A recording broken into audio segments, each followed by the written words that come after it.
The stars outside the observation deck burned like scattered diamonds across black velvet, and Soren Grey felt small, foolish, and completely unprepared.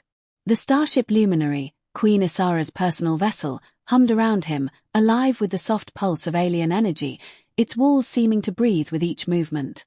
He had expected a formal diplomatic mission, a few handshakes, and perhaps some uncomfortable alien etiquette lessons. He had not expected to be kidnapped, officially, for his own safety, by a queen who had once been nothing more than a girl from his childhood dreams. "Hold on," Isara said, her voice calm, melodic, and entirely unsympathetic to human panic. Her long, elegant ears flicked like delicate radar dishes as the ship arched into a sudden spin. Soren grabbed a railing, his stomach performing acrobatics. "The cruiser is locking onto us." "What kind of cruiser fires on guests?" he gasped. "Hostile ones," she said lightly, though her eyes sharpened to crystal edges. "The high houses believe your presence is dangerous." Soren blinked. "Dangerous? I'm one man. I barely survive basic training. I once lost an entire squadron to a malfunctioning coffee machine." Her lips twitched, a hint of amusement. It was comforting and terrifying at once. For a moment, he allowed himself to imagine the girl from the Twilight Woods laughing beside him, teaching him strange alien words. Somehow, the years melted away, leaving only that memory. A burst of red light streaked past the observation window. The enemy cruiser fired again. The luminary twisted, a living sculpture of metal and crystal, deflecting the beams with ease.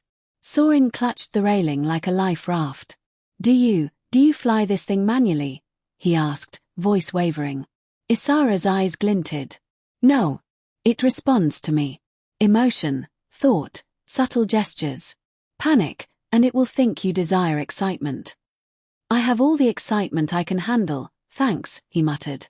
The ship leaned in sympathy, then corrected its course, banking through a ribbon of glowing asteroids. Her hand brushed his shoulder as she steadied herself. A fleeting warmth, grounding in the chaos of space. "I won't let them take you," she said softly. The words sank deeper than gravity could reach. Soren swallowed. He wasn't sure if he should feel honored, terrified, or both. Probably both. The cruiser disappeared behind a dense cluster of luminescent dust. Sensors scrambled. Silence returned, broken only by the soft hum of the ship. "So, normal diplomatic trip," Soren said, attempting humor. "Right." She laughed openly, ears flicking. "Perfectly normal," she replied. He stared at her. The queen, poised, radiant, carrying the weight of an empire. But somehow, beneath the crown and authority, still the girl who had dragged him through hidden forests on a tiny colony planet decades ago. He had thought she was a dream.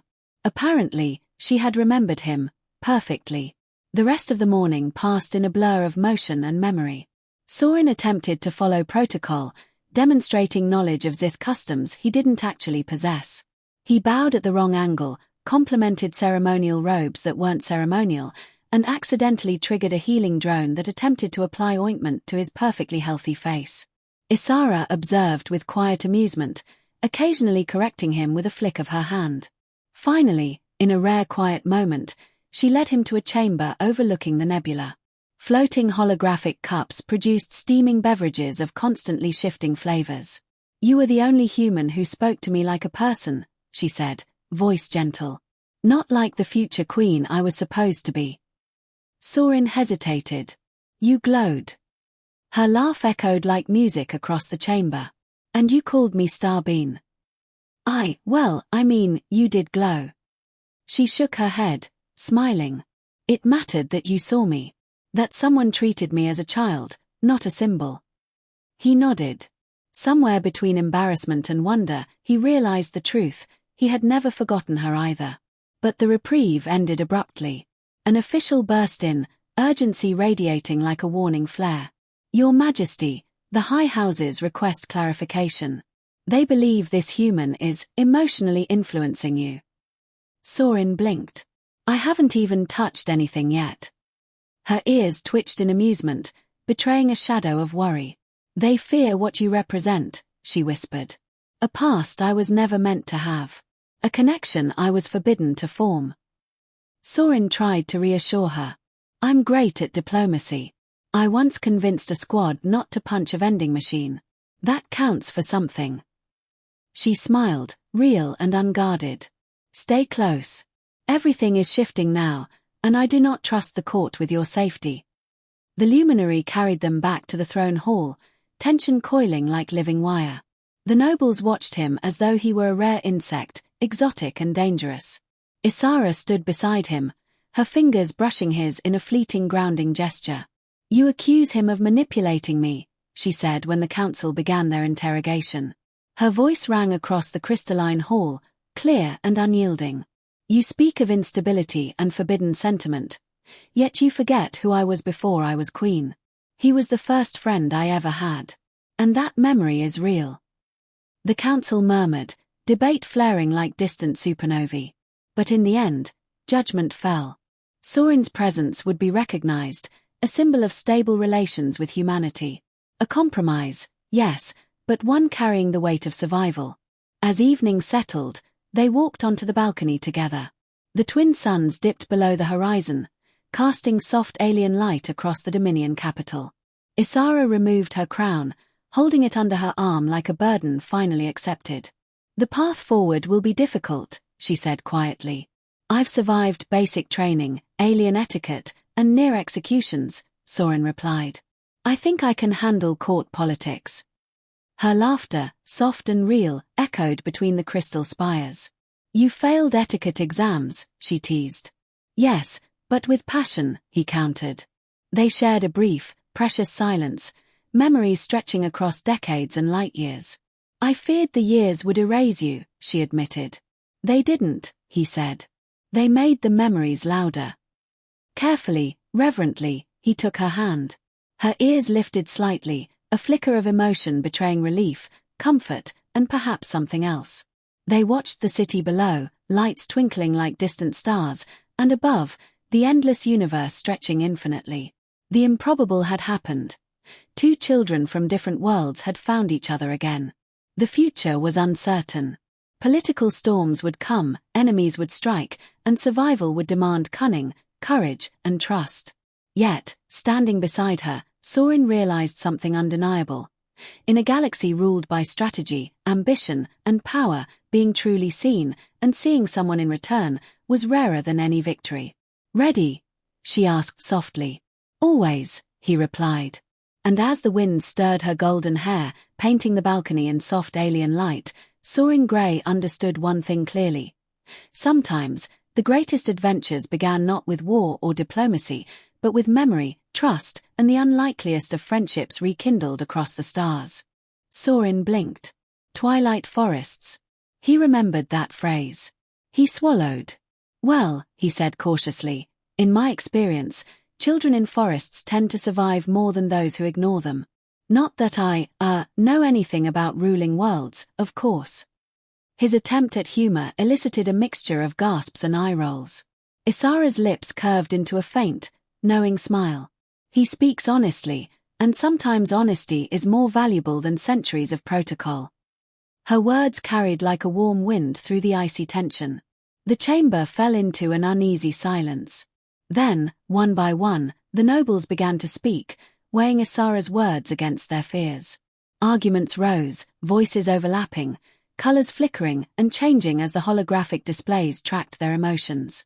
Sorin realized quickly that in the Dominion, emotion was data, and data could topple houses. His heart hammered. One wrong word, one poorly timed glance, and he might accidentally cause an interstellar incident. A particularly old noble, robes shimmering in pale violet, leaned forward. If we accept this human, we signal weakness to our rivals, he said. What prevents him from influencing the Queen further? Sorin opened his mouth. Then he froze, because influencing a queen sounded dangerous, terrifying, and slightly heroic all at once. I have influence exactly 0, he said firmly. I once convinced my fleet to stop arguing over rations. That's it. Very minor influence. Isara's ears flicked, and a subtle laugh escaped her. He underestimates himself, she said softly, loud enough for the chamber to hear. He has been my only link to a past untainted by crowns, politics, and expectations. That link is necessary. The council murmured, debating among themselves in alien languages that Soren's translator struggled to keep pace with. He tried to follow, but the words swirled together, and all he could focus on was the faint scent of citrus and lavender that always seemed to linger around Isara. That scent, once familiar in childhood memories, now felt like an anchor in a storm of political tension. Hours passed. The discussion became a labyrinth of rules, exceptions, and obscure Sith customs. Soren's mind wandered as he tried to remember the exact phrasing of Isara's nickname from childhood. Starbeam. Yes, that was it. Only he was a grown man now, standing in a palace filled with nobles, while the girl who had called him that was now the ruler of an empire. Finally, the chamber fell silent as Isara raised her hand. Enough, she said, voice carrying the quiet authority of someone who had spent years learning how to command without shouting. We shall recognize Captain Grey, not as a threat, not as a subject, but as a symbol. He represents a bond between humanity and the Dominion that cannot be measured in protocol alone. Let this decision be recorded. Let this decision be known throughout the stars.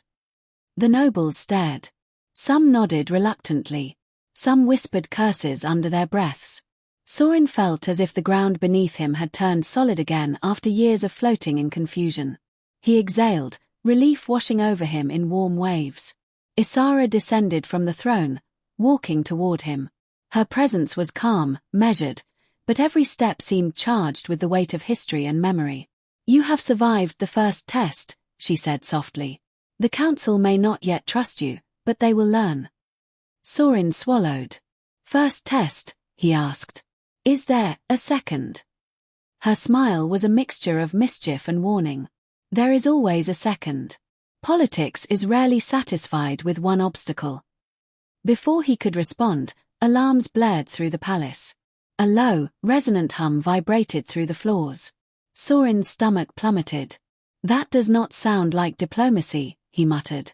Isara's ears twitched, and she moved with sudden urgency. You were right, she said. The high houses will attempt to remove you by force if necessary. But I am not allowing it.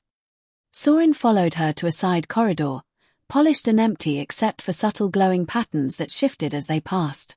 By force, he repeated. You mean, kidnapping attempts in a palace that is literally made of crystal and mirrors? Not just the palace, she said, her voice calm but firm. They have ships waiting in orbit. They see your presence as a threat to their authority. We must leave. The realization hit him like a wave. Leave. Now. Like, warp jump.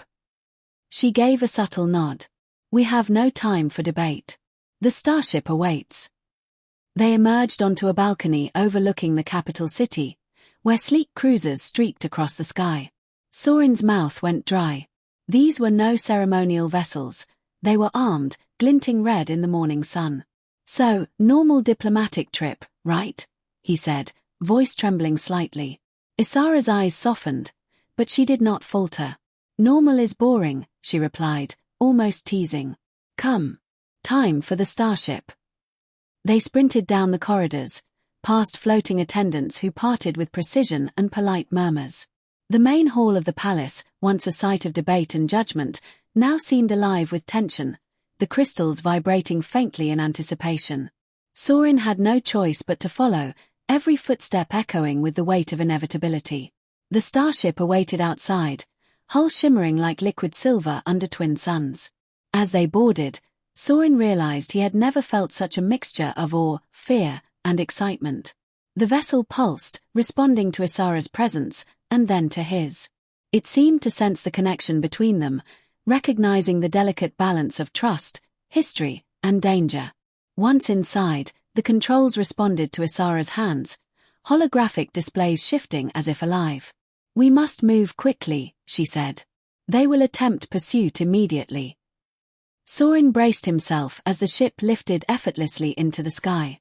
Outside, the first vessels detached from the orbital docks, glowing with menace. The chase had begun.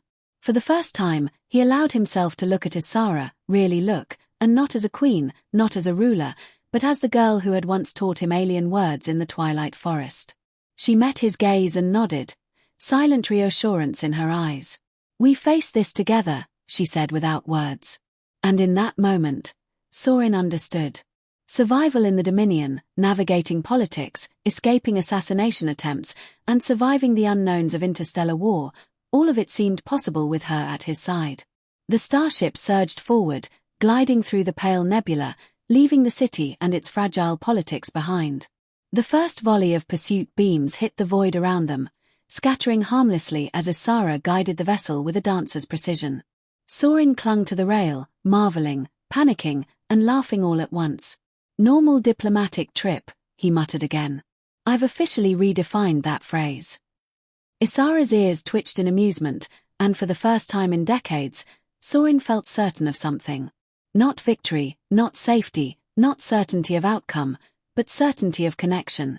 Against politics, probability, and the entire galaxy's expectations, he and the girl from the forests had found each other again. And somehow, that was enough. Above them, the stars stretched endlessly. Around them, the starship pulsed with life, carrying them into the unknown, and Sorin Grey, human and extraordinary, allowed himself to hope. The morning light filtered through the crystalline arches of the Dominion Palace, scattering into a spectrum that painted the halls like a living prism. Sorin Grey rubbed the sleep from his eyes, though sleep had not been particularly restful. Memories of last night, the Queen's recognition, the whispers of nobles, the subtle brush of her hand, looped endlessly in his mind. Every shadow in the palace seemed alive, and every reflection in the polished floors reminded him he was standing in a world far from the human colonies he had once known. A soft chime announced the arrival of a messenger before Sorin could gather his thoughts. The figure resembled a living gemstone, its facets catching the light and sending sparks across the walls. Captain Grey, it intoned, voice crystalline and mechanical. Your presence is requested in the council chambers. The high houses wish to discuss the new situation. Sorin groaned. New situation was an understatement. To him, the new situation was that the Queen of the Dominion, ruler of 1,000 worlds, had remembered his childhood nickname and apparently never forgotten him. Tell them, he muttered under his breath, the human is busy being starstruck. The messenger made no acknowledgement, simply flickering and stepping aside. Isara appeared at the balcony entrance, her hair catching the morning light like threads of spun gold. We leave for the council now, she said softly, though there was an unusual edge of gravity in her voice. Sorin nodded, trying to straighten his posture. After you, Your Majesty. I mean, old friend. He gave up mid-sentence and followed. The council chamber was a vast, domed room, far larger than any human parliament hall. Holographic symbols hovered above each noble's seat, shifting in colors and patterns to reflect rank, house, and influence. The air hummed faintly, as if the building itself were alive and watching. As they entered, every noble's gaze snapped toward them. Murmurs rose, translating roughly into, the human still lives, he is the one from her childhood, and do we ignore protocol at the risk of disaster? Isara moved confidently to her throne, though she left the ceremonial crown on a pedestal nearby. The nobles straightened. The air grew tense, heavy with expectation, politics, and old grudges. Sorin felt like he had accidentally stepped into a pressure cooker. High houses, Isara began, her voice calm but carrying the weight of authority that had forged empires. The presence of Captain Grey in our halls has been misinterpreted by some. Let me make one thing clear, his presence does not threaten the Dominion. It strengthens it. A murmur of disbelief rippled across the chamber. One particularly stern noble, ears twitching sharply, rose. Your Majesty, with respect, this is unprecedented. Recognition of a human, a being not of our blood, is unprecedented. Our customs, our laws, are not prepared for this. How can we be certain this connection does not endanger the stability of the Dominion? Sorin felt a bead of sweat slide down his temple. He opened his mouth, then closed it again. He had no idea how to answer this. Before panic could fully set in, Isara leaned forward, her golden eyes narrowing like twin suns. Stability does not come from fear or tradition alone. Stability comes from truth, loyalty, and wisdom. Captain Grey has been my friend since before I understood crowns or laws. He represents none of the power you fear. He represents trust. Another noble, younger and less patient, snorted. Trust is a luxury. We are rulers of worlds, not children in the twilight forests.